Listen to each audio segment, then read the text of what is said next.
Bienvenidos. En el presente video vamos a trabajar la teoría de máximos y mínimos, que es una aplicación de las derivadas parciales, que es el tema que ya hemos ido finalizando. Entonces vamos a aprender a optimizar funciones. El término optimización es bastante conocido para usted, dado que desde cursos previos usted ha resuelto problemas de optimización. Cada vez que a usted le digan optimizar una función o resolver un problema de optimización, que es lo mismo, lo que le están buscando, lo que le están pidiendo es que busque los máximos o los mínimos de esa función. ¿Ok? Entonces, bueno, lo que vamos a hacer es básicamente generalizar a dos variables en primera instancia la teoría de optimización que usted conoce de cálculo en una variable. Entonces, lo que les muestro en pantalla en este momento es una superficie en tres dimensiones en la cual se ven algunos conceptos que van a ser como fácilmente entendibles de parte suya porque es algo que uno fácilmente generaliza de una variable. Por ejemplo, un punto como este que está por acá, que les voy a marcar en rojo, un puntito como este, es lo que vamos a llamar un punto máximo relativo para la superficie. Y utilizamos básicamente el término relativo, porque cuando uno dice relativo, es porque hace la comparación con los puntos que están a la par, o sea, muy cerca de él. Entonces, si yo comparo ese punto rojo con todos los puntitos azules que están en esta pequeña cáscara de la superficie, el punto rojo en esa cascarita es el punto más alto. Entonces, si eso pasa, lo que vamos a decir es que estamos frente a un máximo relativo. ¿Relativo a qué? A los puntos que son vecinos a él. ¿Ok? Eso es la idea. Usted recordará de cálculo en una variable que uno también habla de un máximo absoluto.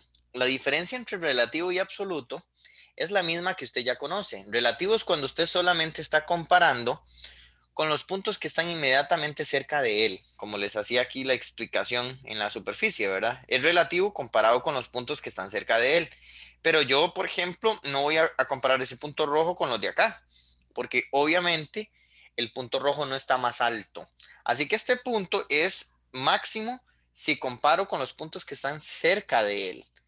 Pero entonces es un máximo relativo, pero no es absoluto porque cuando hablo de absoluto significa que estaría comparando con todos los puntos en la superficie. Ya ahí hay una diferencia. Entonces absoluto es cuando usted compara con todos los puntos de la superficie. Esa es la diferencia, por ejemplo, con este de aquí arriba. Por acá va a haber un punto máximo que obviamente si yo lo comparo con los puntitos que están cerca de él, pues obviamente él va a ser el punto más alto, ¿verdad? Entonces ese punto rojo es un máximo relativo también. Lo que pasa es que este punto, por la naturaleza de esta superficie que vemos en pantalla, ahora este punto sí es el más alto para toda la superficie.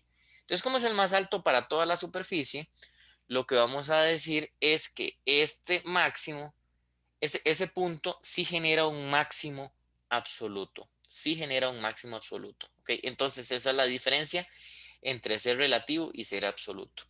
Lo mismo pasa, por ejemplo, en los que ve por abajo, más bien ahora en lugar de pensar en un punto más bajo, perdón, un punto más alto, podemos pensar en puntos más bajos. Un puntito como este, por acá va a ser un mínimo relativo y este puntito por acá va a ser un mínimo absoluto más bien. ¿Ok? Hay ciertos puntos, por ejemplo, algunos puntos claves en esta superficie donde estoy haciendo la explicación muy intuitiva. Por ejemplo, un punto como uno, este que estoy pintando en anaranjado, uno no debería ser que es no debería decir que es un máximo o un mínimo. ¿Por qué? Porque depende la trayectoria por donde yo esté analizando. Por ejemplo, si yo me estoy moviendo en la superficie en esta trayectoria verde, entonces ese punto tiene un comportamiento de punto mínimo. Sin embargo, si yo más bien me muevo en la superficie en esta otra trayectoria, entonces en esa otra trayectoria más bien ese punto tiene un comportamiento de máximo. Así que este punto no es ni máximo ni mínimo porque depende de la trayectoria por donde yo me esté moviendo. De hecho, si usted recuerda, ese comportamiento es la generalización de lo que usted aprendía en cálculo en una variable. Cuando, por ejemplo, a usted le ponían una función así, vamos a ver, por ejemplo, una cosa como esta. Esto entonces es un máximo relativo, este es un mínimo relativo, ¿verdad? Entonces, usted perfectamente, vamos a completar aquí un poco el trazo, perfectamente la curva podría ser una cosa como así. Entonces, un punto como este que le voy a pintar anaranjado, si yo me fijo por la trayectoria, por la parte de la izquierda, entonces en esta parte, ese punto anaranjado tiene un comportamiento como de, eh, como si fuera un punto en el cual la función tuviera como un máximo, ¿verdad? Sin embargo, si yo más bien comparo con los puntos que están a la derecha, entonces más bien este punto tiene un comportamiento como si fuera como de mínimo. Lo que está pasando en particular en ese punto, como usted bien lo recordará de cálculo en una variable, es que en esta parte la función se está flexionando hacia abajo. Tiene una flexión hacia abajo. Y aquí más bien tiene una flexión hacia arriba. Entonces, en este punto hay un cambio de flexión. Está cambiando de una flexión hacia arriba a una flexión hacia abajo. Este punto es lo que en cálculo diferencial le llamamos un punto de inflexión. A ese punto es un punto de inflexión. La función se está flexionando en ese punto P. Entonces, en un punto donde la función se flexiona, significa que cambia de un comportamiento de este tipo de función para no tener que ser tan impreciso. Aquí, cuando la función se flexiona hacia arriba, es lo que llamamos una función convexa. Y cuando la función se flexiona hacia abajo, es lo que llamamos una función cóncava. ¿Ok? Entonces, cuando hay un cambio de cóncava a convexa o de convexa a cóncava en una función continua, el punto donde se hace cambio de flexión es lo que llamamos un punto de inflexión. ¿Ok? Entonces, lo que está pasando en una variable en ese punto P es exactamente lo mismo que pasa en este punto anaranjado en la superficie. Es este puntito anaranjado en la superficie. Dependiendo por donde yo lo analice, por ejemplo, en esta trayectoria tendría como un mínimo y en esta otra trayectoria tendría como un máximo. Entonces, eh, eso lo que significaría es que hay trayectorias como esta de acá, donde la superficie es convexa, ¿verdad? Ella abre hacia arriba, se flexiona hacia arriba en esa trayectoria, y más bien en esta trayectoria, más bien la superficie es cóncava. Entonces, un punto como este es la generalización de punto de inflexión para una superficie. O sea, eso es como un punto de inflexión en una superficie. Nada más que en superficies, normalmente no utilizamos la palabra punto de inflexión, sino que hablamos de un punto silla. Hablamos de un punto silla. Y el nombre es como muy fácil de aceptar, porque si usted piensa en por qué le llamaran a un punto silla, piense como en el caso particular de una silla de montar a caballo, ¿no? O sea, ella va a ser así como la típica montura, ¿no? Entonces, más o menos de esa forma tiene una montura. Entonces, en esta parte de acá, la superficie, que es una silla de montar, en esta parte de acá, la superficie en esa trayectoria que pinté como en celeste es convexa, ella abre hacia arriba, se flexiona hacia arriba. Y si más bien lo veo en esta trayectoria, aquí la superficie más bien se flexiona hacia abajo, ahí es cóncava. Entonces, un punto como este es lo que llamamos un punto silla, lo que se llama un punto silla, y es justamente lo que está pasando acá. Entonces, una superficie como esta que usted tiene en pantalla, que es una superficie que es continua y suavecita, o sea, en ninguna parte tiene picos ni nada por el estilo, es una superficie continua y suave. Esto es un ejemplo de lo que vamos a llamar una superficie, entonces, una superficie diferenciable.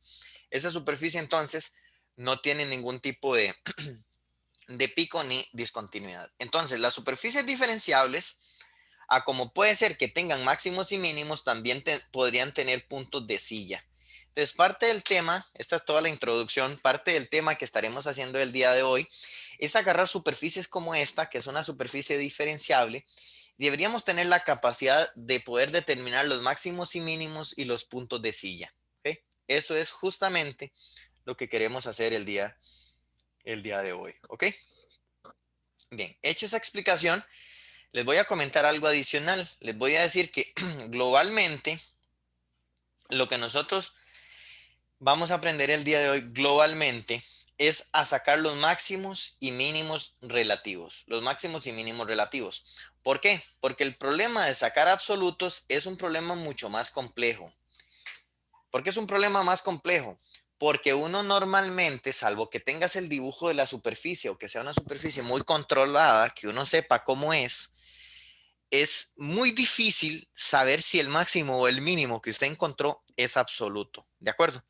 ¿Por qué? Porque yo puedo estar seguro, por ejemplo, aquí, que si comparo con los puntos cercanos es un máximo. O sea, el algoritmo que vamos a ver hoy va a decirme si aquí hay un máximo o un mínimo, por ejemplo. ¿Ok? El algoritmo me va a decir eso.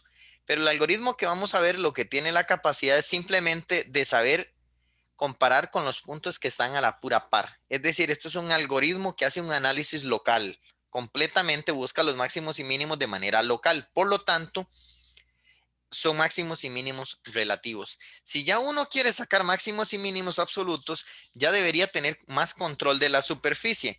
Por ejemplo, como que usted tenga certeza que la superficie que está tratando de optimizar, por ejemplo, que sea un paraboloide elíptico. Por ejemplo, si es un paraboloide elíptico y el algoritmo que usted está analizando el día de hoy le detecta este mínimo relativo, automáticamente usted sabe que como es un paraboloide elíptico, entonces esa superficie siempre va a abrir siguiendo el comportamiento que tienen las parábolas. Entonces, la superficie nunca se va a devolver, sino que siempre va a tener un comportamiento convexo. En tal caso, este mínimo, además de ser relativo, va a ser absoluto. ¿Ok? Pero como les digo, eso es ya para ejemplos muy particulares. Así que lo que tiene que aprender usted en este video es a cómo sacar los máximos y mínimos relativos de una función. Si en algún momento usted llega a estar frente a un problema de absolutos, pues ya eso es otra historia. Ya eso uno tendría que tener conocimiento, más conocimiento de la superficie que está tratando de optimizar. ¿Ok? Bien, entonces, dicho eso, vamos a pasar a definir ya con mucho más precisión los máximos y mínimos. Entonces, vamos a hablar de máximo. Primero les digo que local y relativo son sinónimos. Si yo digo máximo local o máximo relativo, es exactamente lo mismo. Entonces, se lo explico con el dibujo. Si yo me paro en un punto como este, ese punto tiene su respectivo punto en el dominio. Entonces, ese es el punto en el dominio. Pues aquí va a tener entonces un valor de A y aquí un valor de B. Así que este es el punto en el dominio A, B. Si yo digo que la función, si yo digo que la función tiene un máximo relativo en A, B, es porque uno puede dibujar un pequeño disco abierto. Cuando yo digo en este contexto un disco abierto, básicamente lo que estoy es dibujando una región circular centrada en A, B que no contenga la frontera, o sea, que no contenga el borde. Cuando yo digo un disco abierto, es eso. Es un disco, es una región circular centrada en A, B que no contenga la frontera. Entonces, ¿quién en mi disco abierto? Es toda esta región que está aquí, ¿ok? Es toda esta región que está aquí. Entonces, ¿cuál es la idea? La idea es que debe existir un disco abierto de tal manera que en ese disco abierto, si yo agarro el X, Y que quiera, el que quiera, cualquiera que a mí se me ocurra, tengo infinitos por aquí, por todo lado tengo infinitos puntos diferentes a B, todos los que viven alrededor de él dentro del disco. Entonces, la idea es que si yo calculo la imagen de ese X, Y, entonces me voy para la superficie, caigo aquí. Ajá. Entonces, si yo le pregunto a usted, ¿cuál punto cayó más alto? Me dice, el azul. El punto azul es el más alto comparado con este. Si yo sigo haciendo ese ejercicio para todos los otros puntos dentro del disco, lo que me va a comenzar a generar son puntos en la superficie, todos. Y en todo momento, todos esos puntos caen por ¿dónde? Todos esos puntos caen en esta cascarita y todos esos puntos siempre van a perder, siempre van a estar más abajo que el punto azul. ¿Ok? Entonces, ¿qué quiere decir eso?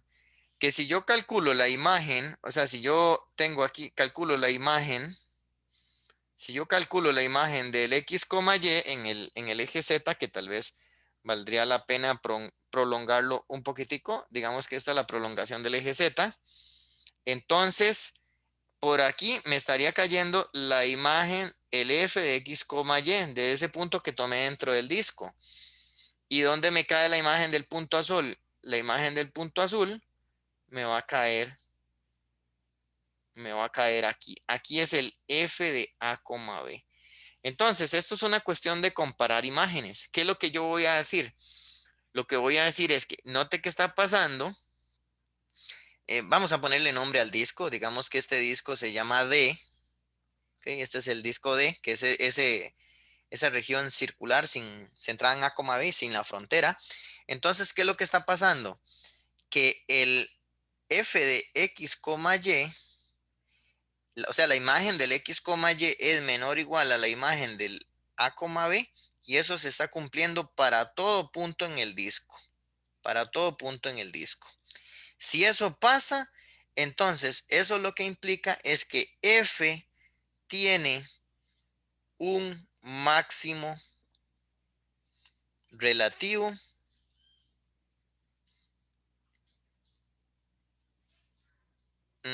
voy a cambiar una palabra por acá, no me gusta el tiene. Vamos a poner F alcanza un máximo relativo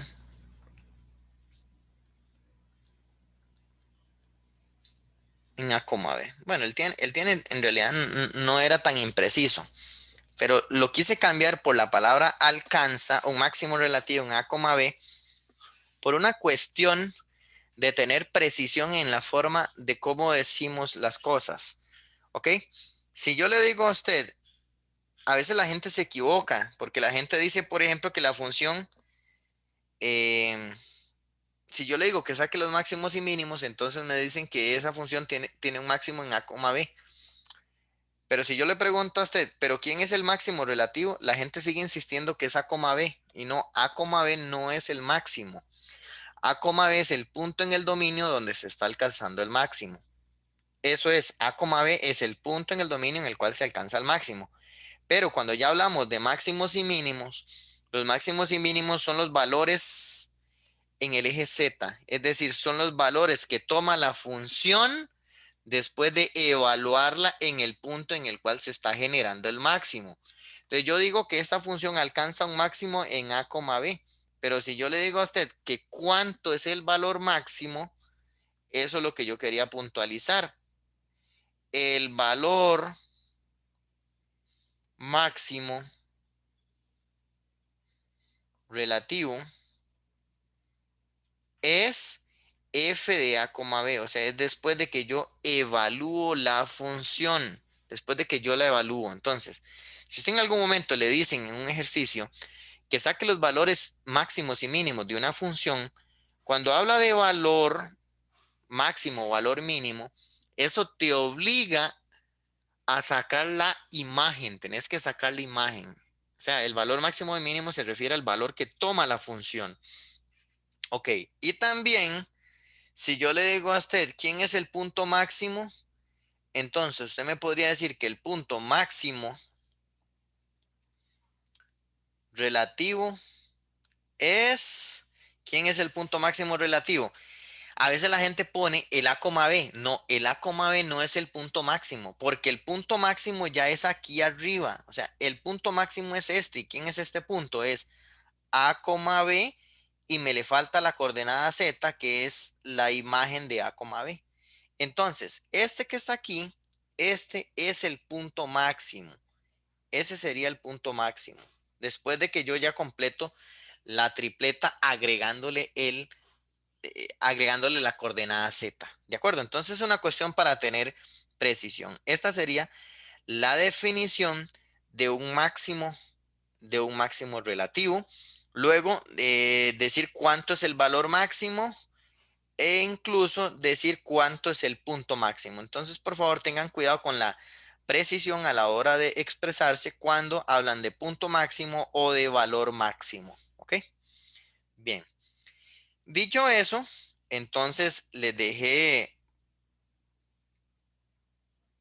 por acá un comentario en el cual les digo que máximos y mínimos se compacta como extremos. O sea, cuando a usted le dicen saquen los extremos de una función, es que saquen los máximos y mínimos. Eso es. Entonces, por aquello que en algún momento, en algún tipo de ejercicio, usted se tope la palabra extremos, es que saque los máximos y mínimos. Una pregunta podría decir, de las siguientes opciones, un extremo de la función es, entonces los extremos son los máximos y mínimos, ¿ok?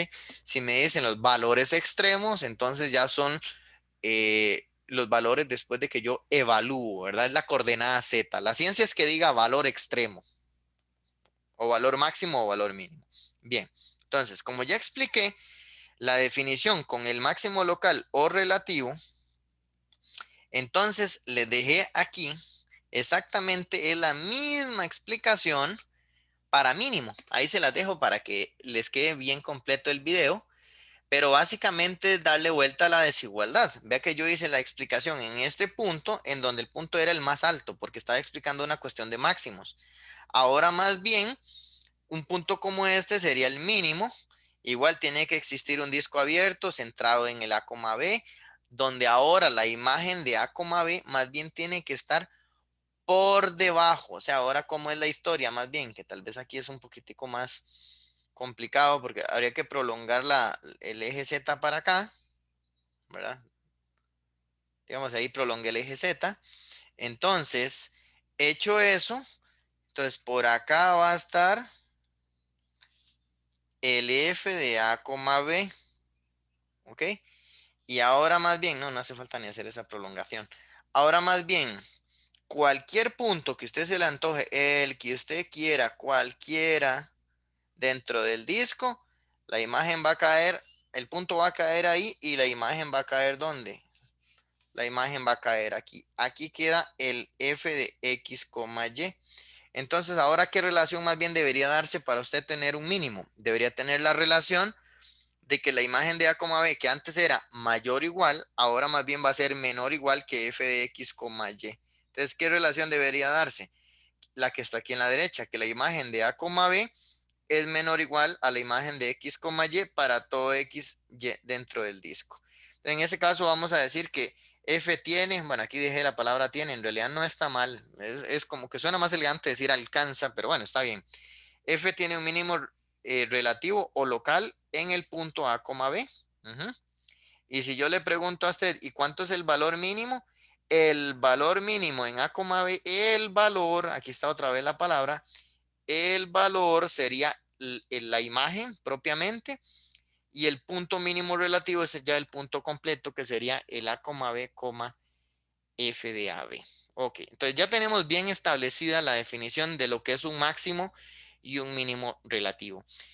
A pesar de que les dije que la teoría que estudiamos en este video se va a relacionar completamente con un análisis local, es decir, vamos a aprender a sacar los máximos y mínimos locales.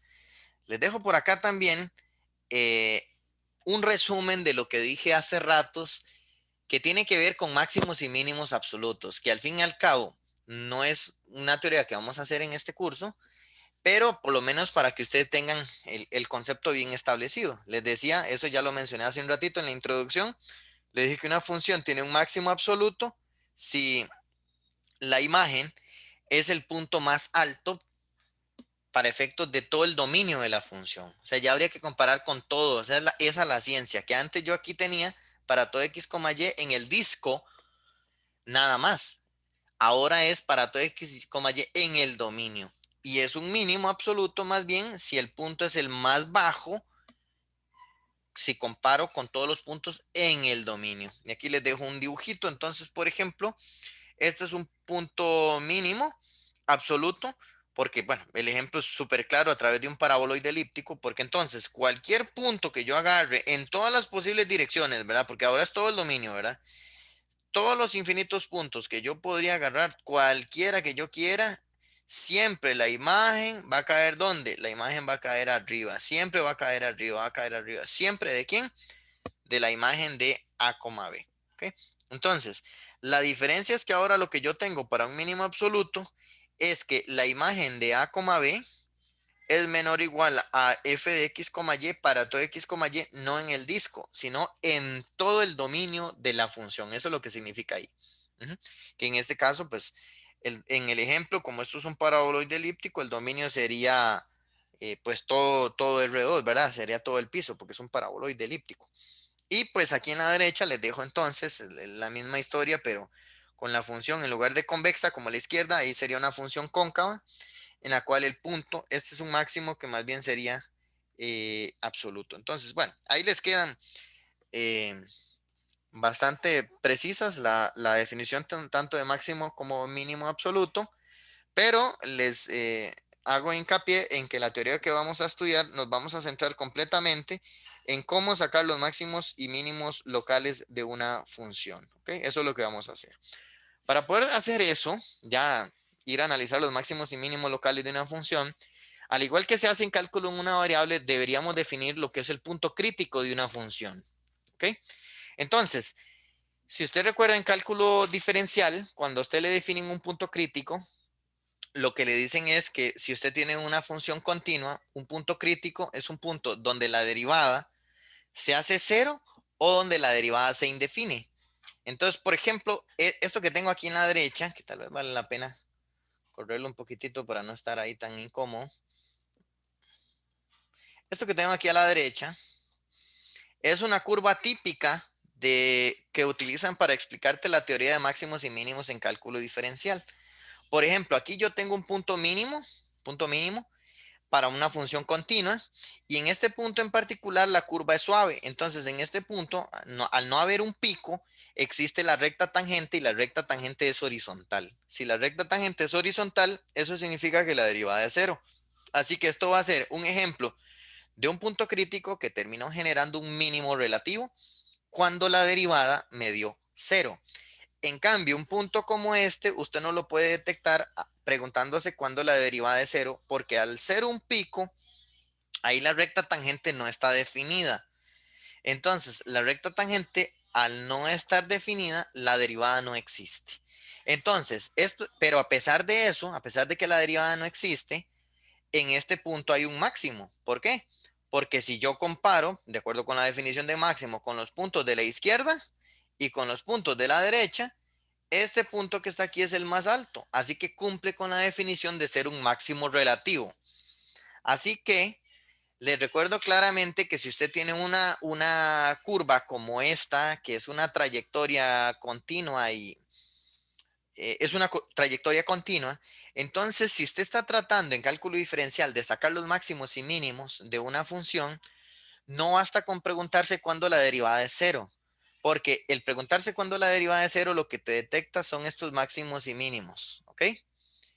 Esto no los detectaría. Para poder detectar estos otros, entonces hay que preguntarse cuándo la derivada no existe, ¿ok? Entonces un punto como este sigue siendo máximo, pero no se puede detectar preguntando cuándo la derivada no es cero. Perdón, cuándo la derivada no existe. Si yo agarro este fenómeno, noto que entonces estoy frente a una función continua, pero esa función no es diferenciable. O sea, hay un punto en particular donde la función no es diferenciable. En particular, en ese punto, en este puntito de aquí arriba, la función no es diferenciable. Entonces, lo que voy a agarrar es, por el momento, agarrar este fenómeno que tengo aquí a la derecha y tratar de llevármelo, este punto, tratar de llevármelo a un contexto de superficies para que usted me lo entienda. Por ejemplo, lo que yo tengo aquí en la izquierda, es una superficie que es continua, pero que no es diferenciable. O sea, esto que está aquí es como el fenómeno para una superficie de lo que yo tenía aquí a la derecha. Entonces, puntos como estos que están acá son puntos máximos, pero esos puntos máximos, ahí la derivada, que en el caso ya de una superficie, vamos a hablar es del gradiente. Entonces, en estos puntos, el gradiente no existe. Recuerde que el gradiente era el vector de las derivadas parciales. En estos puntos, el gradiente no existe. El gradiente se va a degenerar a como sucede en este pico de la derecha, que la derivada no existe. Aquí se degenera la recta tangente. Ahí no existe la recta tangente. Entonces, este punto de acá, la generalización para superficie sería como este. Este sería como una especie de fila de picos en tres dimensiones. Entonces, si yo tengo una superficie, por ejemplo, como una bien bonita, que no tenga picos, como les decía, como los paraboloides elípticos, entonces vean la similitud de una cosa con la otra. Un punto como este, si quiere lo voy a dibujar por el otro lado para que me calce perfecto con la figura a la derecha. Voy a dibujarlo más bien abriendo hacia arriba. ¿Ok? Entonces, ahí tengo el paraboloide elíptico. Entonces, este punto en particular sería como la generalización de este de aquí. ¿Ok? Y en ese punto en particular, aquí la recta tangente es horizontal. Pues resulta que aquí lo que es horizontal es el plano tangente, más bien. Lo que es horizontal es el plano tangente.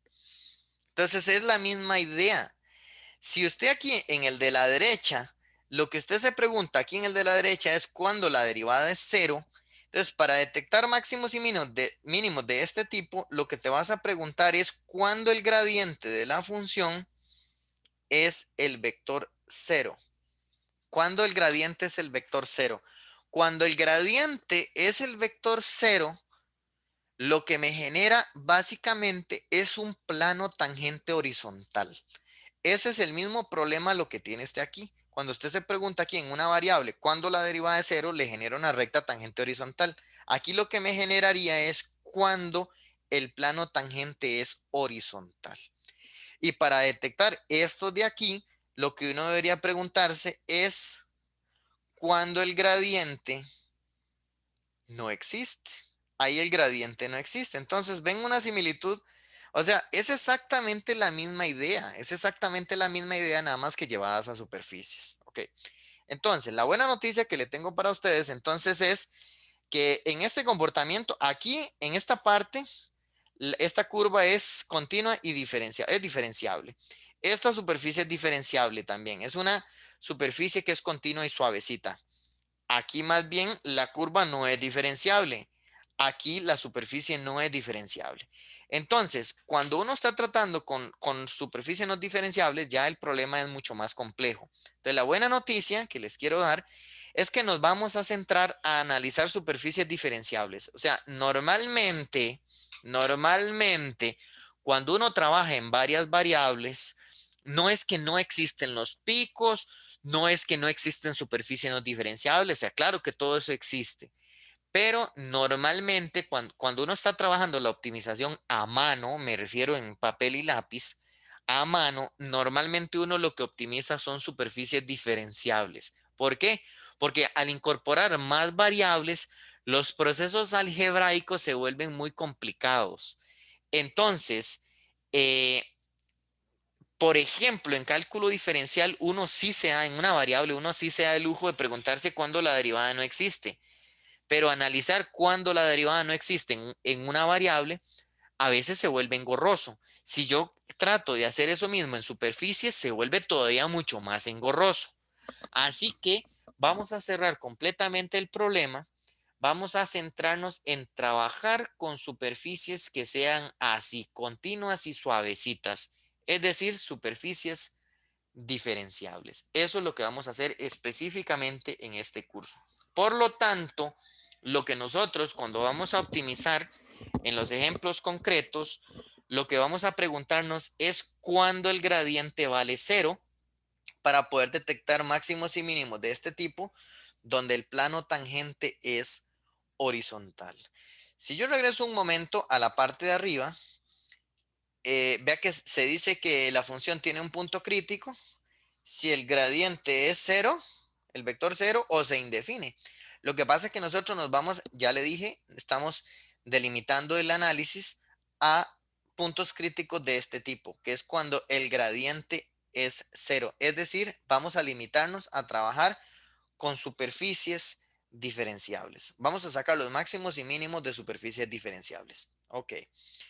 Eh, Aquí le puse, por ejemplo, ya cerrando el análisis, entonces ves, esto sí es una curva que es continua y diferenciable. Entonces los máximos y mínimos, aquí por ejemplo, aquí la recta tangente es horizontal, aquí también la recta tangente es horizontal, aquí la recta tangente es horizontal. En este caso me quedaba un máximo, en este caso me quedaba un mínimo y aquí lo que me quedaba es un punto de inflexión, ¿verdad? No hay extremos relativos. Y les puse para que le quede bien bonito que la generalización que le acabo de explicar hace un ratito, pero se lo vuelvo a hacer hincapié, este tipo de punto que es punto de inflexión es como por ejemplo aquí, ¿ves? Aquí la superficie, aquí tiene un montón de puntos de inflexión que ya no se le llaman puntos de inflexión, sino que se le llaman puntos de silla, ¿ok? Entonces, vamos a dedicarnos a aprender una metodología de cómo sacar los máximos, mínimos y puntos sillas de superficies diferenciables, ¿ok? Dicho eso, entonces les pongo ya aquí el resumen en general. Ya no solo para dos variables, aunque el curso es muy centrado en dos variables, pero ahí está en general. Si yo tengo una función de n variables, esa función que sea diferenciable, es una superficie diferenciable, es decir, que sea continua y suave. Si quiero los puntos críticos, lo que debo analizar es cuando el gradiente es cero. Preguntarse, recuerde que el gradiente es el vector de derivadas parciales. Así que este es el gradiente de la función con respecto a x1, que es la primera variable, x2, que es la segunda, x3, que es la tercera, hasta xn, que es la variable número n. Si yo hago igualdad de vectores, porque yo lo que me estoy preguntando es cuándo el gradiente es igual al vector 0, entonces lo que tendría es que igualar la primera derivada con 0, luego la segunda derivada con 0 y así consecutivamente. Entonces, en resumen, ¿qué es lo que hay que hacer para sacar los máximos y mínimos de una superficie diferenciable? Aquí está el resumen de todo lo que he explicado. El resumen es, tome la función y derívela con respecto a cada una de sus variables. Cuando usted deriva con respecto a cada una de sus variables, igualelo a 0. Hacer eso es equivalente, por lo que acabo de explicar acá, a preguntarse cuándo el gradiente es 0, es el vector 0. Y eso es equivalente a preguntarse cuándo el plano tangente es horizontal. Ok, esto lo que me va a generar es un sistema de ecuaciones que, obvio, entre más variables tenga la función, pues el sistema va a ser mucho más complicado. Al resolver ese sistema, se obtienen los puntos críticos de la función. ¿De acuerdo? Ese es el algoritmo que se sigue para encontrar los puntos críticos de una superficie diferenciable. Luego, ¿qué hay que hacer con esos puntos críticos? Hay que clasificarlos. ¿Por qué? Porque podría ser que sea un punto crítico, que sea un máximo, podría ser que genere un mínimo, o podría ser que sea un punto de inflexión o un punto silla ya en superficies. Entonces, la única forma de yo saber si estoy en un máximo o un mínimo o un punto de inflexión es tener un criterio que me permita clasificar los puntos críticos. Como usted recuerda de cálculo diferencial, en cálculo diferencial a usted les enseñan un criterio que se llama el criterio de la primera derivada. Entonces, con el criterio de la primera derivada, no sé si lo recuerdan, hacían como una tabla de signos. Entonces lo que hacían era un análisis de signos para saber si la derivada era positiva o negativa y con eso iba clasificando y determinando si los puntos críticos eran máximos, mínimos o puntos de inflexión. Ok, en superficies hay que hacer lo mismo. Con este proceso algebraico de diseñar ese sistema, yo lo que encuentro apenas son los puntos críticos. Luego tengo que clasificarlos. ¿Ok? Bueno, eh, pues la teoría de optimización es muy amplia. Hay criterio de clasificación para cuando hay 3 variables independientes, 4 variables, 5 variables, así consecutivamente, hasta n variables. Hay criterios para todo eso. Para efectos de el interés de nuestro curso, lo vamos a centralizar en clasificar puntos críticos de funciones de dos variables nada más.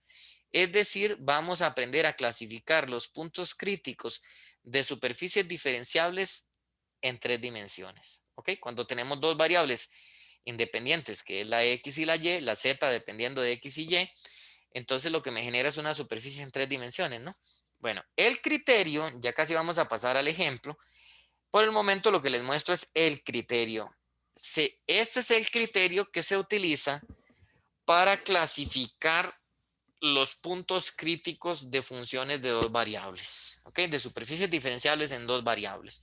Entonces, este se llama el criterio de las segundas derivadas parciales, así se llama y dice lo siguiente, dice, y ya terminado esto, inmediatamente hacemos un ejemplo, ¿de acuerdo? Entonces, vamos a tomar una función específicamente de dos variables, un z igual a f de x, y, ¿ok?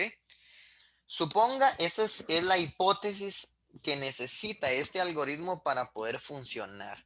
Entonces, vamos a tener que pedir que la función f sea de clase C2. Es decir, que admita al menos segundas derivadas parciales continuas. ¿Ok? Cuando vimos el tema en el video de las derivadas parciales mixtas, había un teoremilla por ahí que se llamaba el teorema de Clairaut o el teorema de Schwarz, que decía que las derivadas parciales de segundo orden eran iguales si solo si las segundas derivadas parciales eran continuas. Y a eso le llamamos que la función fuera de clase C2. Entonces, la hipótesis necesaria para poder aplicar este criterio es que la función sea de clase C2. Por el tipo de función que trabajamos en este curso, que son funciones bastante elementales, son funciones de clase C2. Es decir, nosotros en este curso sí vamos a poder aplicar este criterio sin problemas, ¿ok? Bien, entonces, ¿en qué consiste el criterio? Bueno, ese criterio se llama el criterio del Hessiano. Ese es el nombre, el criterio del Hessiano. El Hessiano, que no estamos haciendo la formalización, digamos, este criterio pues tiene su respectiva explicación teórica de dónde es que sale, pero bueno, por la naturaleza del curso, hay videos donde yo puedo darme el lujo de hacer una explicación teórica para que ustedes tengan como una idea global de dónde sale un criterio, un teorema. Hay, digamos, cuestiones teóricas que son sencillas de contar, como en el video previo que yo expliqué lo del plano tangente, bastante bonito. Pero bueno, resulta que esto del criterio de las segundas derivadas parciales, esto sí no es tan sencillo de formalizar, sí se lleva uno tamaño rato, hay que aprender un poquito sobre, dependiendo del enfoque, podría ser que tengas que saber polinomios de Taylor en dos variables, aproximaciones lineales de una función, o por ejemplo otro tema que se llama formas cuadráticas para poder formalizar. O sea, la formalización de este tema no es tan sencillo. Así que lo que vamos a hacer en este momento es simplemente ver qué dice y aprendemos a aplicarlo. Entonces, ¿qué es lo que dice?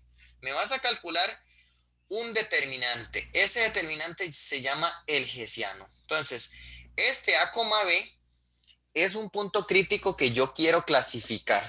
Entonces, lo que se hace, aquí tal vez falta, y para mayor precisión se lo voy a escribir, esto es un determinante numérico compuesto por los valores de las derivadas parciales de segundo orden evaluadas en el punto crítico.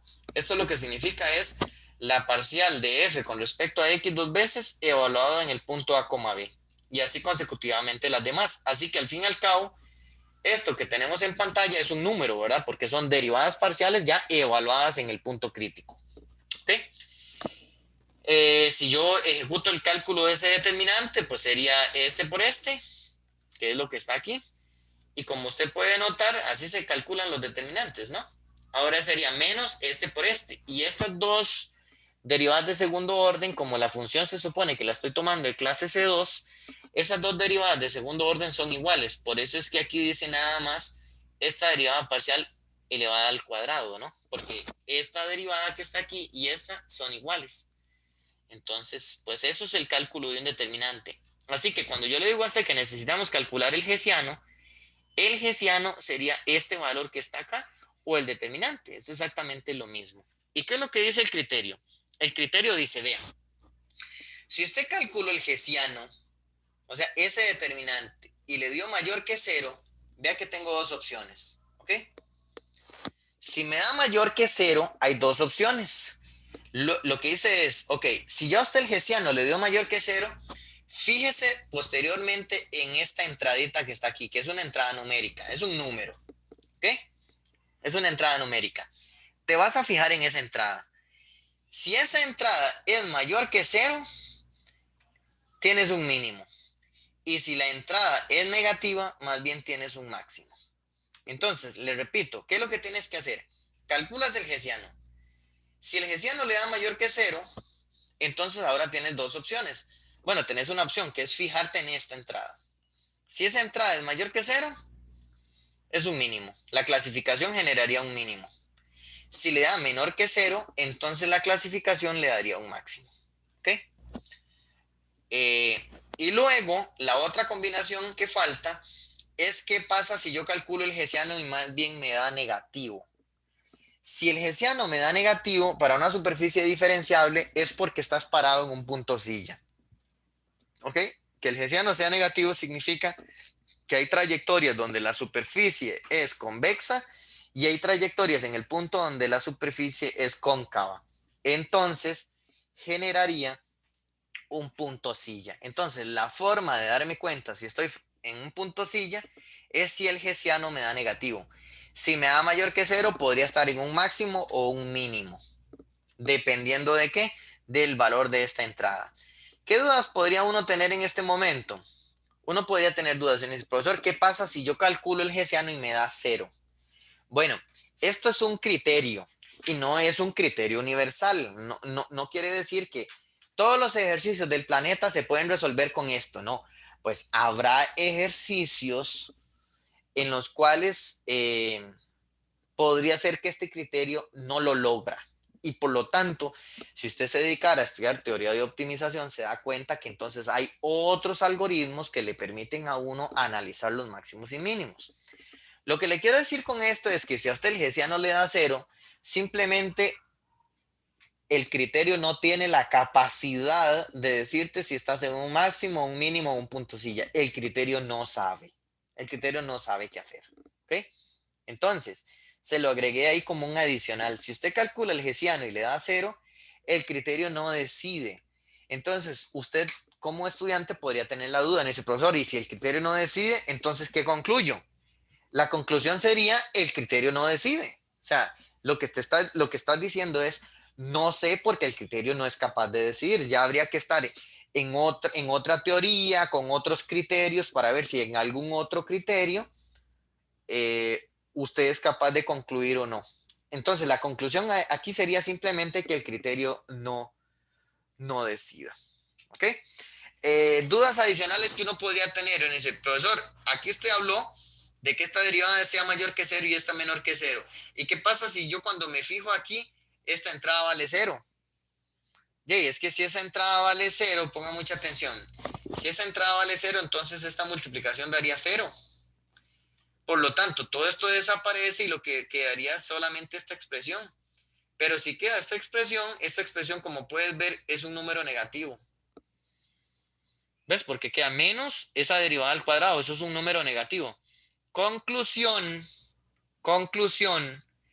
Si esta entrada que está aquí vale 0, el hessiano a usted le va a dar negativo y por lo tanto caería en un punto silla. ¿Ok? Eso es lo que está pasando. Si esa entrada es 0, usted automáticamente va a caer en un hessiano negativo y por lo tanto sería un punto silla. Conclusión, si el hessiano es mayor que 0, esta entrada usted siempre va a ser mayor que 0 o menor que 0 y por lo tanto usted siempre va a poder decidir. Este entonces que tienen en pantalla es el criterio de las segundas derivadas parciales, el cual le aconsejo que tenga a mano y ya vamos a proceder a hacer los ejemplos. ¿Ok? Ya vamos a pasar a la sección de ejemplos. Bien, entonces mi primer ejemplo es el que en pantalla dice: determine y clasifique los puntos críticos de esta función en dos variables. ¿Lo ven? Entonces, de acuerdo con lo que expliqué, para sacar los máximos y mínimos de una función en dos variables, lo que usted tiene que hacer es preguntarse, bueno, esto que está aquí es un polinomio.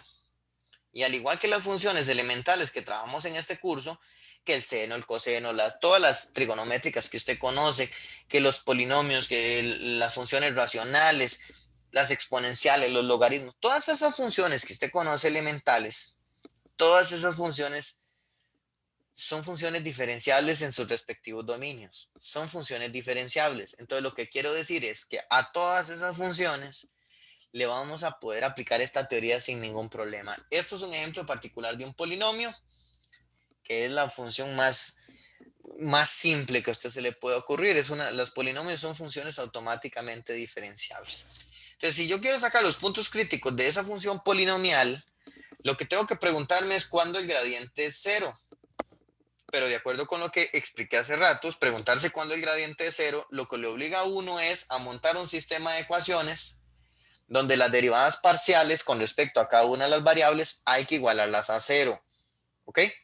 Porque recuerden que estas son las entradas del gradiente y estas son las entradas del vector nulo. Entonces, cuando yo monto este sistema, lo que me estoy preguntando es cuándo el gradiente se vuelve el vector nulo. Lo que le estoy diciendo entonces es cuándo potencialmente se me está generando un plano tangente horizontal. Eso es lo que yo estoy haciendo. Ok, entonces vamos a agarrar las derivadas parciales, que ya ahí están calculadillas. Vea que la derivada parcial de esta función con respecto a x sería 4x a la 3, que es la derivada de este, menos 6xy, y el resto de esto daría 0. Entonces, esto sería la derivada parcial con respecto a x, esta que está aquí de primero, esta es la derivada parcial con respecto a x igualada a 0. Y esta que está aquí es la parcial con respecto a y igualada a 0, lo puede verificar un momento. Si yo tomo la parcial de esta expresión con respecto a y, me quedaría aquí el menos 3x cuadrado más 3 menos 3y cuadrado. Entonces, este es el sistema que hay que resolver. Por lo tanto, esta teoría de optimización rápidamente se convierte en un ejercicio muy algebraico. ¿Ok? Es muy algebraico. Ahora hay que resolver un sistema y eso no tiene nada que ver con cálculo. Eso son destrezas que uno tiene de cursos previos, porque eso es resolver algebraicamente un sistema de ecuaciones. Eso es todo. Voy a resolverlo para que ustedes vayan viendo. Por ejemplo, en la primera ecuación, entonces yo puedo sacar a factor común un 2 y una x, en cuyo caso me quedaría dentro un 2x al cuadrado menos un 3 y una y. Ok, eso es lo que me quedaría. Vamos a ver, 6, sí, perfecto. Y esto igualaba a 0. Y como esto es una multiplicación igualado a 0, entonces de aquí saco sí, solo sí, como es una multiplicación en R, igualada a 0, entonces de ahí saco sí, solo sí, o el 2x es 0, o el 2x al cuadrado menos 3y es igual a 0. Entonces lo que me está diciendo la primera ecuación es que tengo dos posibilidades, o que pase eso o que pase esto. Despejando en ambos casos, aquí me quedaría que o x es 0 o y es igual a 2 tercios de x a la 2. Entonces, lo que tengo en este momento son dos posibles casos. Esos dos posibles casos para resolver el sistema surgieron exclusivamente de haber analizado la ecuación número 1. Ahora, ¿qué es lo que tengo que hacer? Agarrar esos casos y sustituirlos en la ecuación número 2 para encontrar las soluciones del sistema. Ok, entonces para ello, lo que vamos entonces es analizar los casos. Entonces, ¿cuál sería el caso 1? El caso 1 es, ¿qué pasa si x es 0? ¿Verdad? Es ese que está aquí. ¿Qué pasa si x es 0? Entonces yo agarro el x igual 0 y lo meto acá. Entonces lo que voy a encontrar son todos los puntos críticos que tienen la coordenada x igual a 0. Entonces sustituyendo en la segunda ecuación el x igual 0, esta expresión se me vuelve 0. Entonces lo que me quedaría simplemente es 3 menos 3y cuadrado, vamos a hacerlo en negro, quedaría 3 menos 3y cuadrado igual a 0, lo cual me queda sí, solo sí, y cuadrado es igual a 1, y de aquí sí, solo sí, el y o es 1 o es menos 1. Entonces, ¿qué es lo que me está diciendo este análisis? Que si usted toma los pares ordenados con x igual a 0, hay dos. Uno que tiene la coordenada y igual a 1 y otro que tiene la coordenada y igual a menos 1. Por lo tanto, ya tengo dos puntos críticos. acaban de surgir dos puntos críticos, que es para efectos de x en el 0,1 y 0,-1. Esos puntos hay que clasificarlos, son los puntos críticos. ¿Ok? Lo que yo sospecho es que en ellos se va a generar un máximo, un mínimo o un punto silla, pero la única forma de poder saberlo es a través del criterio de las segundas derivadas parciales, que lo aplicamos en un ratito. Pasamos al caso 2, que es el caso donde el y era 2/3 de x al cuadrado. Eso es, el y es igual a 2/3 de x al cuadrado. Listo. Entonces, voy a agarrar eso y voy y lo sustituyo en la ecuación, ¿verdad? En la ecuación. En realidad no es tan difícil, porque verlo así es lo mismo decir que x al cuadrado es igual a 3/2 de y, ¿no? ¿Verdad? X al cuadrado es igual a 3/2 de y. Lo que hice fue agarrar esto y lo pasé para acá. Tal vez para que sea más sencillo. ¿Por qué más sencillo? Porque ahora simplemente agarro este x cuadrado y lo tengo que sustituir acá. Entonces, ¿qué es lo que me queda? Lo que me queda sería menos 3 por x al cuadrado, que es 3/2 de y, ajá, más 3 menos 3y cuadrado igual a 0. ¿Ok? Es clarísimo. Lo que hice fue cambiar lo que vale el x al cuadrado, ¿no? Ok, me quedó de esa manera. Y de aquí entonces me queda, si solo si, acomodando la ecuación cuadrática, me queda menos 3y cuadrado menos 9/2 de y más 3 es igual a 0.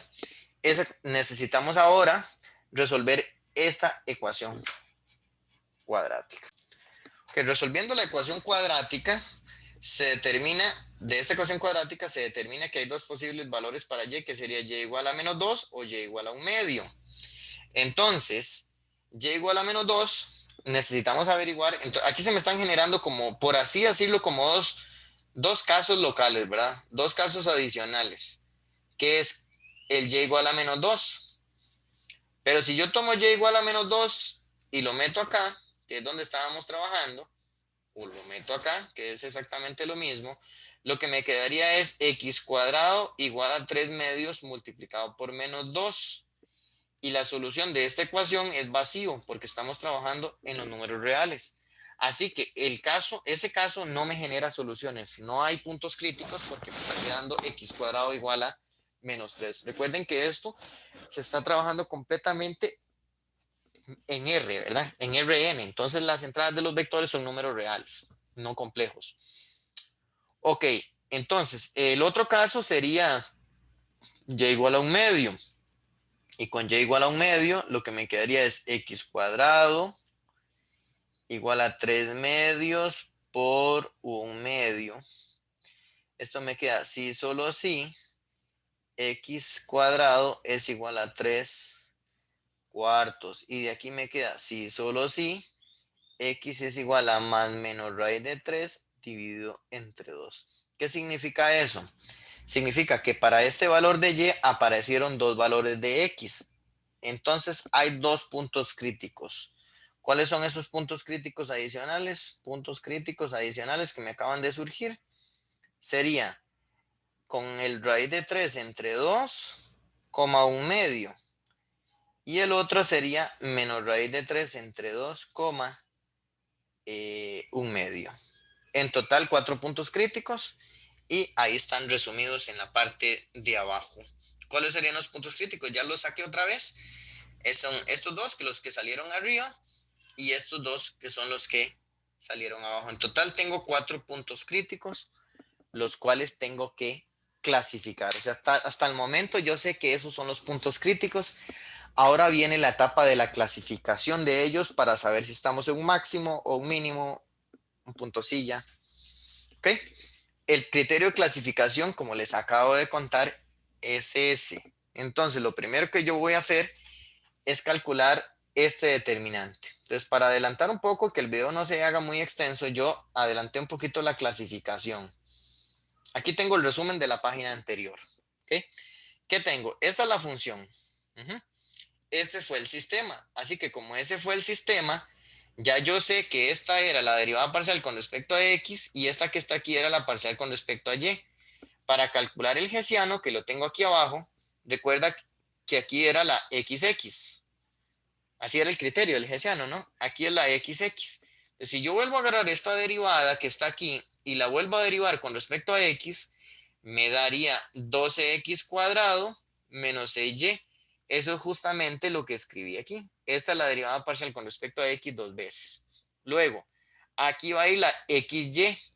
Es decir, es agarrar esta y volverla a derivar con respecto a y, que se ve claramente que daría menos 6y. Perdón, menos 6x. Por eso aquí escribí menos 6x. Y pues si la de aquí me dio menos 6x, la de aquí también me da menos 6x, porque estamos en funciones de clase C2, entonces esas derivadas fijos son iguales. Y en esta última entrada es la y. Y la y sería derivar esta otra vez con respecto a y, que sería menos 6y, que es lo que escribí aquí. Así que este es el hessiano. Este es el hessiano. A eso es lo que me refería cuando dije que había que calcular esto. Ahora, eso sí, ahí lo que tengo es el hessiano general. Ahora hay que comenzar a evaluarlo en cada uno de los puntos críticos. Por eso es que hay que comenzar con calma y decir, ok, ahora sí, ¿cuántos puntos críticos eran? 4. Vea los 4 donde están aquí. Entonces, usted agarra uno por uno. Yo sé que de una vez usted tiene una duda en ese. Ok, si esto en algún momento en una evaluación fuera en un examen de desarrollo, un quiz de desarrollo, entonces usted tendría que hacer todo este proceso. Si es ya en marque con X o algo así o de selección única, pues entonces a uno lo que le tendrían que decir es potencialmente que clasifique uno de los puntos críticos y diga que es. Las opciones diría máximo, mínimo, punto silla, el criterio no decide, o sea, cosas así. Como que no tiene mucho sentido que usted tenga que hacer todo este proceso enorme en un examen que no es de desarrollo. ¿Ok? Entonces, bueno, estrategias para poderlo evaluar eh, hay muchas. Ok, lo primero entonces, pero bueno, aquí como estoy pensando como que estoy haciendo todo el desarrollo, pues entonces explico todo el procedimiento. Entonces, por ejemplo, agarro el primer punto que es el 0,1. Entonces, el 0,1 me vengo y lo evalúo aquí. Entonces, cambio aquí las x por 0 y las y por 1. Si cambio aquí las x por 0 y y por 1 me da menos 6. Por eso aquí puse menos 6. Luego aquí cambio las x por 0 y las y por 1 daría 0. Y así consecutivamente, usted lo que está sustituyendo es el hessiano por el punto crítico que está queriendo clasificar. Me queda este determinante. Ese es el hessiano asociado al 0,1. Y si yo calculo ese determinante, me da 36, que es mayor que 0.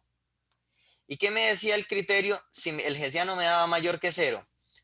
Si gusta, me puedo devolver y ver que si el hessiano daba mayor que 0, había que fijarse en esta entrada para ver si era positiva o negativa.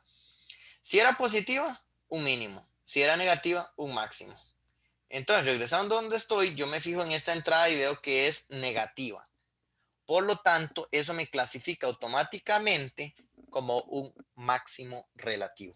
Vea la conclusión, ahí está en negro completito, dice, como el hessiano es mayor que 0 y la segunda derivada parcial es negativa, entonces en 0,1 se genera un máximo relativo. Eso es.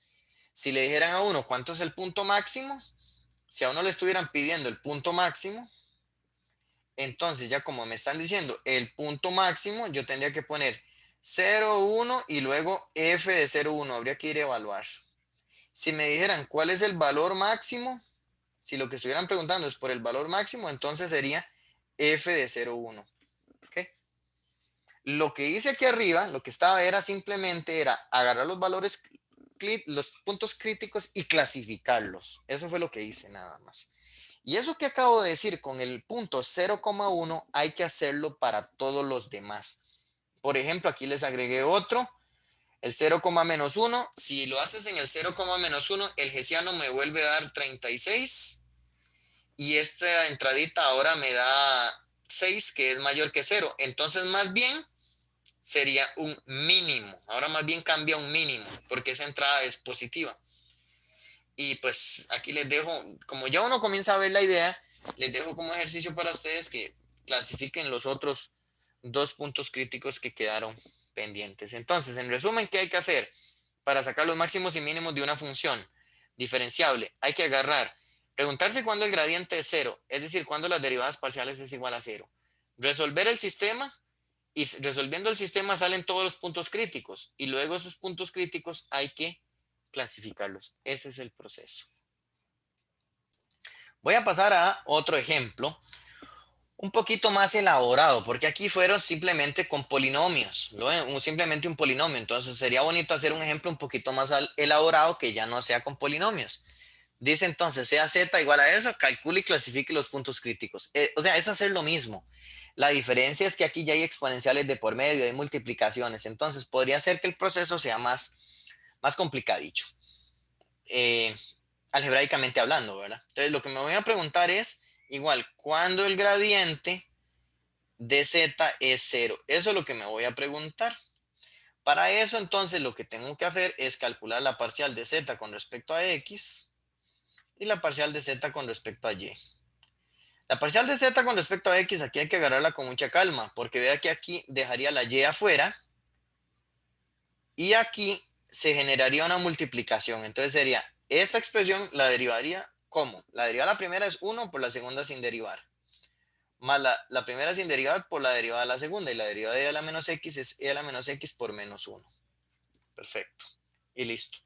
Y la parcial con respecto a y sería más fácil porque todo esto es una constante. Así que sería simplemente x por e a la menos x más 2y. Esas son las dos derivadas parciales.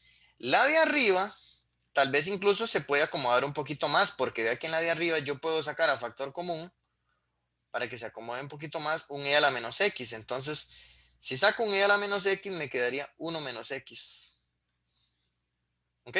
Entonces, por lo tanto, ¿cuál es el sistema que hay que, cuál es el sistema que hay que, el sistema que hay que resolver? El sistema sería y por e a la menos x por 1 menos x lo igualo a 0.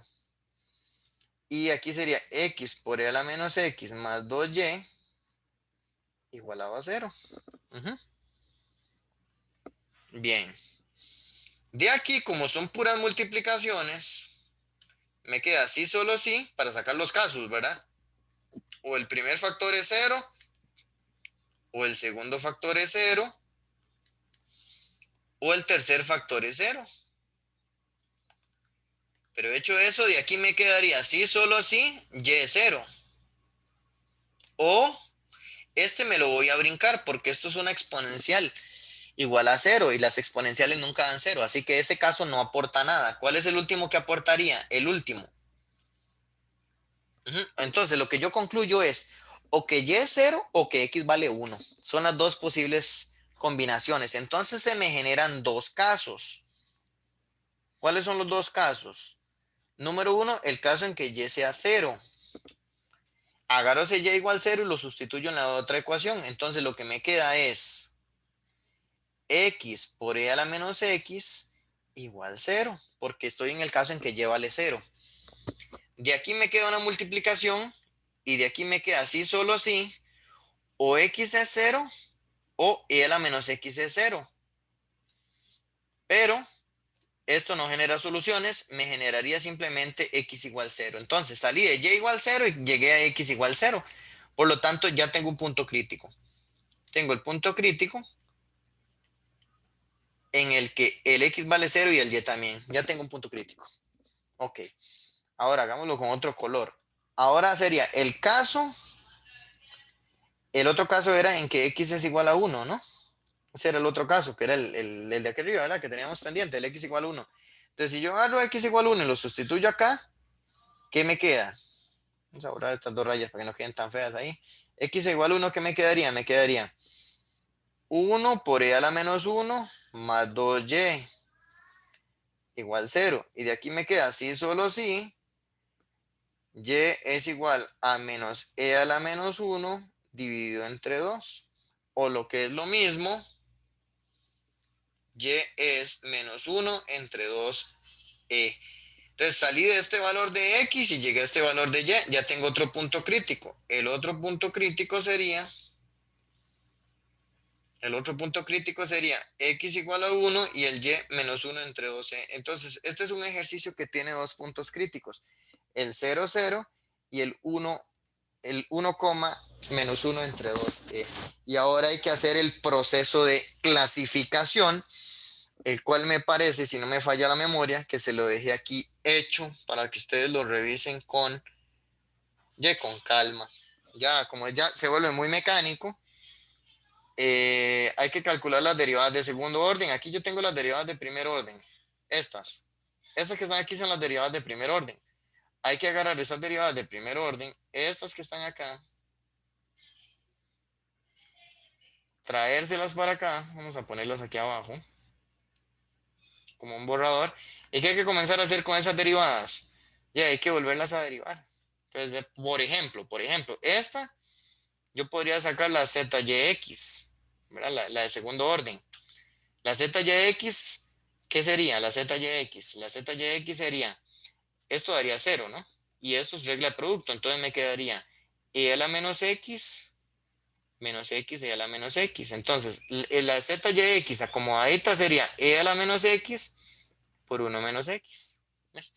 Esa es la ZYX. Y además, aquí la ZYY, ¿qué hubiera quedado la ZYY? E2.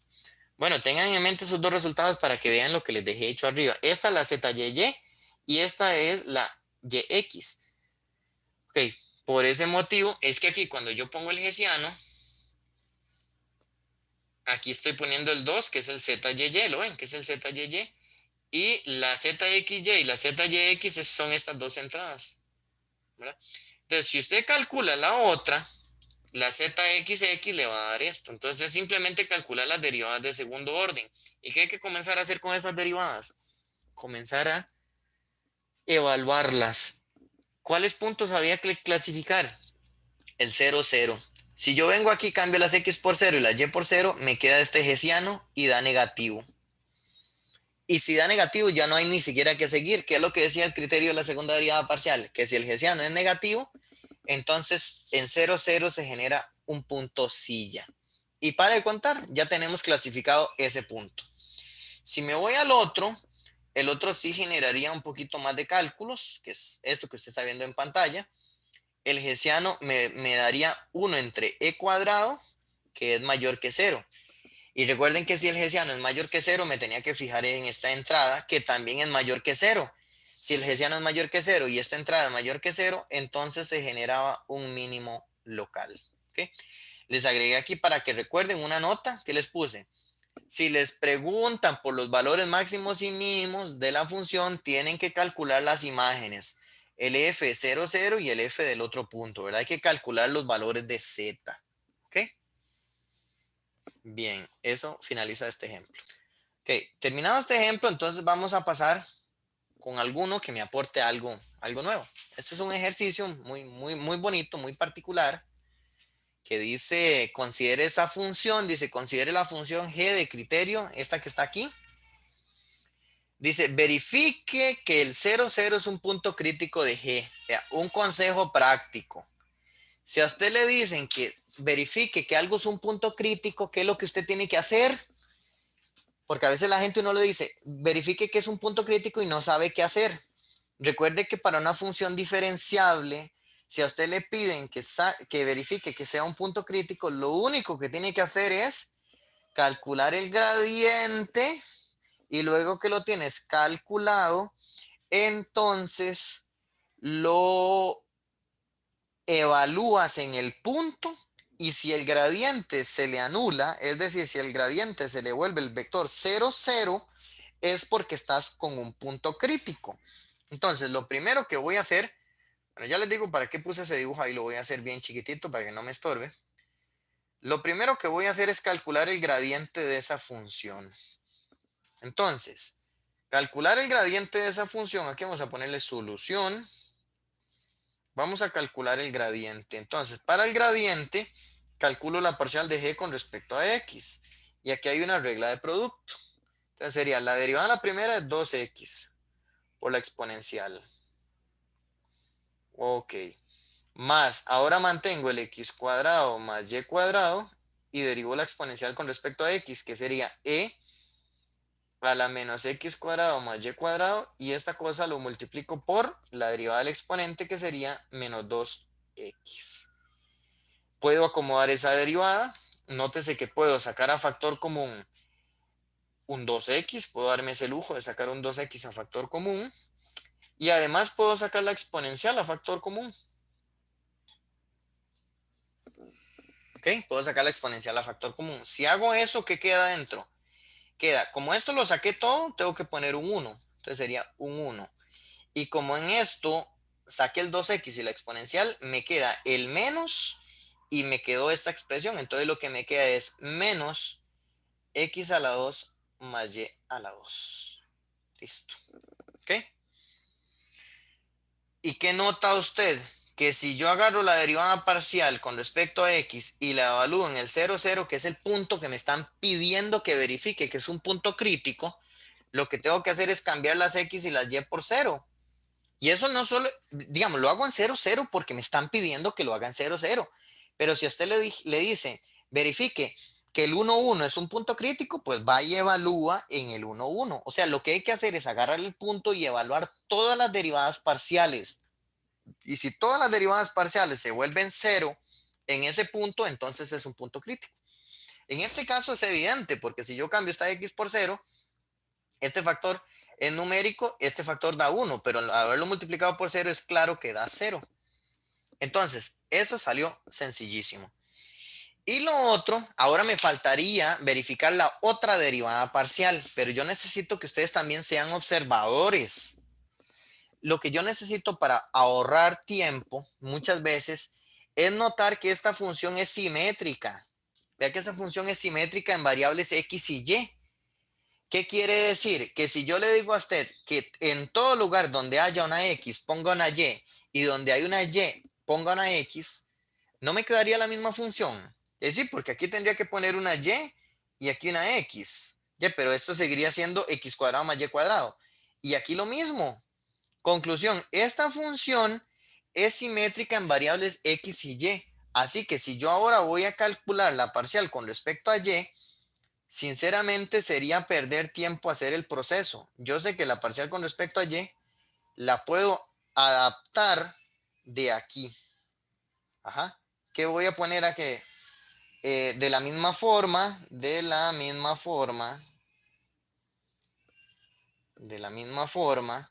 la parcial con respecto a y a quién tendría que cambiar.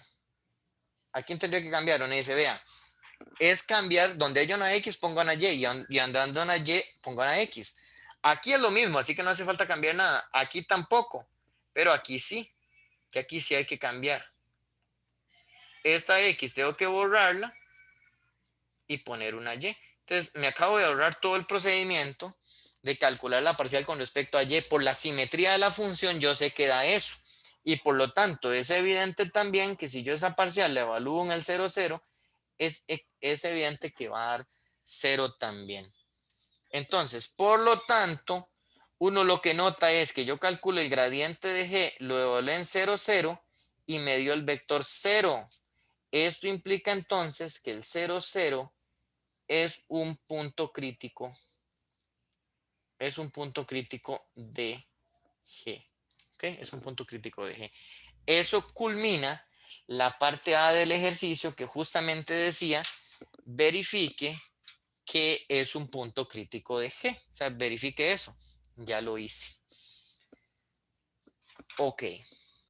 Paso a la parte B del ejercicio. La parte B del ejercicio es muy bonito. De hecho, este ejemplo es muy bonito porque es una función diferente a las que uno está acostumbrado, en el sentido que esta función tiene infinitos puntos críticos. Es una función que tiene infinitos puntos críticos, lo cual de entrada hace que uno colapse y uno dice, yo no me imagino una función que tenga infinitos puntos críticos.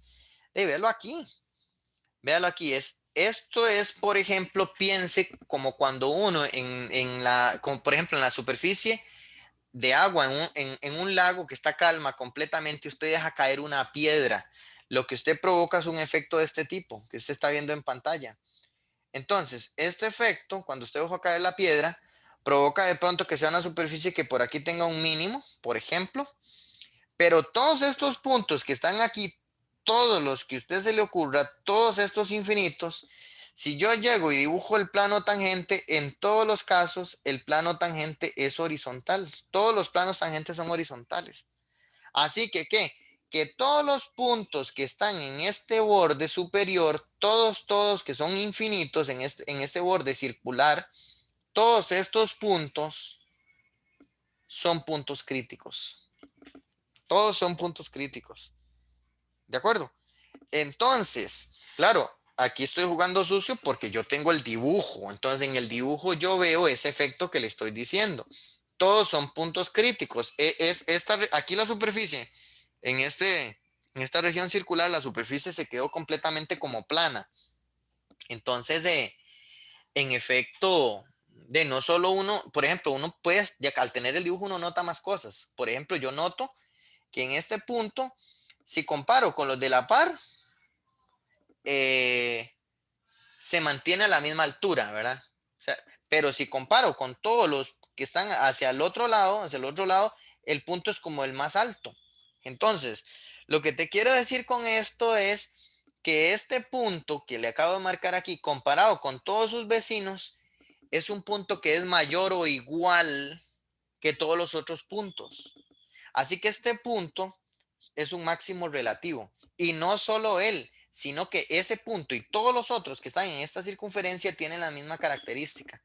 Es decir, este ejercicio es lindísimo porque tiene la particularidad que tiene un mínimo por acá, un mínimo relativo, y tiene infinitos puntos donde se generan máximos relativos.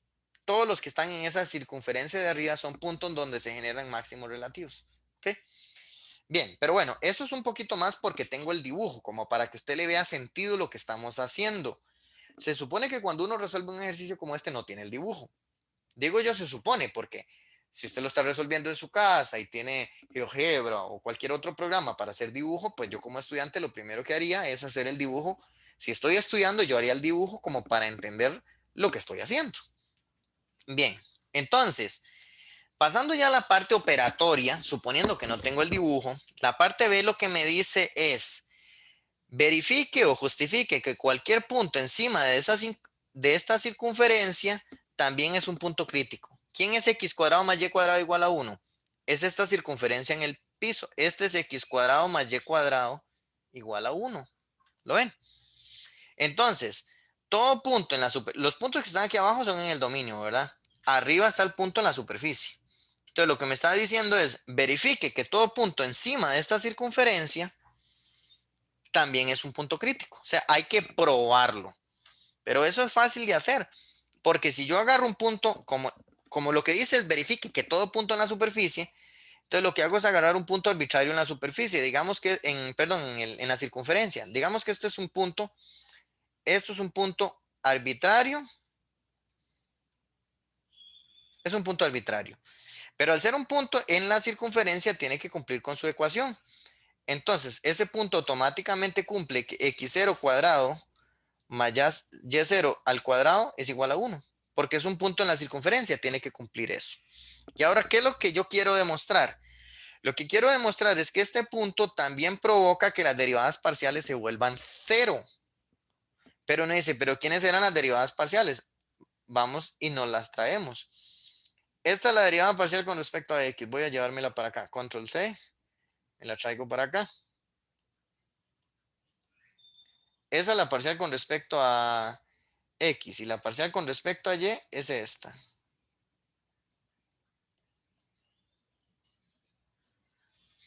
Pego. Ahí están las derivadas parciales. Esta es la parcial con respecto a x. Y esa es la otra parcial con respecto a y. Ok. Y a pesar de que puede ser que el ejercicio 1 de entrada le suene complicado, no lo es. Porque ¿qué es lo que hay que hacer? Hay que agarrar esta derivada parcial y evaluarla en el punto x0, y0, que es el punto arbitrario en la circunferencia. ¿Qué queda? Si yo evalúo, quedaría 2x0 por la exponencial de x0 al cuadrado más y0 al cuadrado por 1 menos x0 al cuadrado más y0 al cuadrado. Ajá. Pero resulta, y yo quiero ver que esto da cero, pero eso es evidente que da cero, porque como el punto x0, y0 está en la circunferencia, x0 al cuadrado más y0 al cuadrado vale 1. Y si eso vale 1, significa entonces que esta resta daría cero. Entonces es clarito que esto vale cero porque esto vale cero. ¿Ves? Y de la misma forma se ve, entonces clarito se ve que la parcial con respecto a y en el x0, y0 también da cero. Por lo tanto, el gradiente de g en x0, y0 me da el vector 0 y esto implica entonces que ese punto arbitrario es punto crítico de G, es punto crítico de G. Bueno, entonces un ejercicio que pareciera muy complicado, en realidad no lo es. Pasamos a un ejemplo adicional que es mucho más rápido. Es un ejemplo en el cual me dan condiciones para que nos acostumbremos a trabajar con condiciones. Dice, sea f una función de R2 en R2. A esta función vamos a agregarle algo aquí a la hipótesis. Vamos a decir que f es de clase C2 en su dominio. En este caso el dominio es R2. Entonces f es de clase C2. Ok, la función es de clase C2. Entonces eso significa que admite derivadas parciales continuas de segundo orden, lo cual quiere decir que puedo aplicar el criterio de la segunda derivada. Y me dice, tome P y Q puntos en R2, tales que... Y aquí me comienzan a dar información. Me dicen que si yo evalúo la derivada parcial con respecto a X en P, me da 0. Con respecto a Y en P, me da 2. Y así comienzan a dar información sobre las diferentes derivadas de primero y segundo orden. Si ya yo me voy al conteste, dice la parte A. P es un punto crítico de F. Es una pregunta. P es un punto crítico de F. Como la función es diferenciable, entonces yo lo que pondría aquí es, para que lo sea, debe darse que el gradiente de F en P sea el vector 0. Es decir, que la parcial con respecto a X en P sea 0 y la parcial con respecto a Y también sea 0. Pero si yo chequeo las condiciones, veo que acá la parcial con respecto a X en P es 0, pero la con respecto a Y no es 0. Entonces, esto no se da. Por lo tanto, esto no pasa. Por lo tanto, P no es punto crítico de F. ¿Sí? Y así de sencillo. Digo de sencillo siempre y cuando uno maneje el concepto, ¿verdad? Siempre uno maneje el concepto. Y la otra parte dice, F tiene un mínimo relativo. Bueno, para hacer mínimo relativo, lo primero que tienes que chequear es que sea punto crítico. Primero. Entonces la pregunta es, ok, si yo calculo la parcial con respecto a X en Q y la parcial con respecto a Y en Q, se tiene que, voy a ver la información arriba y resulta que las dos dan 0. Entonces, como las dos dan 0, nuestra conclusión por ahora es que por lo tanto Q es este sí es punto crítico de F. Es punto crítico de F. Ahora la pregunta es si es un mínimo. Si es un mínimo, sí o no. Entonces, para poder saber si es un mínimo, tenés que calcular el hessiano en Q. El hessiano me dejaría aquí la XX en Q, la XY en Q, la YX en Q y la YY en Q. Y voy a ir a traerme la información. Aquí dice arriba, bueno, ahí está cerquitica, ¿lo ven? La XY y la YX dan 0, así que esta y esta dan 0. La XX en Q da 2 y en Y da 3. Esto es 6 que es mayor que 0. Y recuerde que si el hessiano es mayor que 0, luego me fijo en este. Y si es mayor que 0, entonces era un mínimo. Entonces, justifico. Como el hessiano en Q es mayor que 0 y la segunda derivada parcial en Q es mayor que 0, entonces en Q se genera un mínimo relativo. Entonces, a la pregunta que si f tiene un mínimo relativo, la respuesta es que sí, y esta sería la justificación correspondiente. Entonces, este es un ejercicio bonito, diferente a los demás, porque ya no es tanto centrándose en lo que es la resolución de un sistema, sino más bien es eh, analizar lo que es la información que me están dando. Les comento que les dejo por acá, y esto es un comentario importantísimo que les dejo en el video. Estos dos ejercicios son absolutamente idénticos a lo que ya resolví, es para que se fogueen. Son dos funciones, cada una de ellas hay que determinar y clasificar los puntos críticos. Sin embargo, les dejo el comentario que este tipo de problema, que en cálculo diferencial a usted le dicen que es un problema de optimización, ese tipo de problema a usted en una evaluación perfectamente se lo pueden evaluar, ¿ok? Así que tienen que practicar este tipo de problema. La diferencia de este tipo de problema con todo lo que expliqué en el video es que en el video ya yo tengo las funciones objetivo. Digamos, esto cuando me dicen que saque los máximos y mínimos, a esta función se le llama la función objetivo, a la que yo quiero optimizar. Esa función ya es dada. Un problema, o sea, ya yo la tengo y yo hago el proceso de optimización. Hacer todo esto es optimizar la función objetivo. La diferencia con un problema como este es que viene un cierto enunciado. Usted ese enunciado tiene que interpretarlo, diseñar la función objetivo y luego maximizarla o minimizarla. Así que quedan advertidos que este tipo de ejercicio hay que practicarlo. Con eso cierro el video.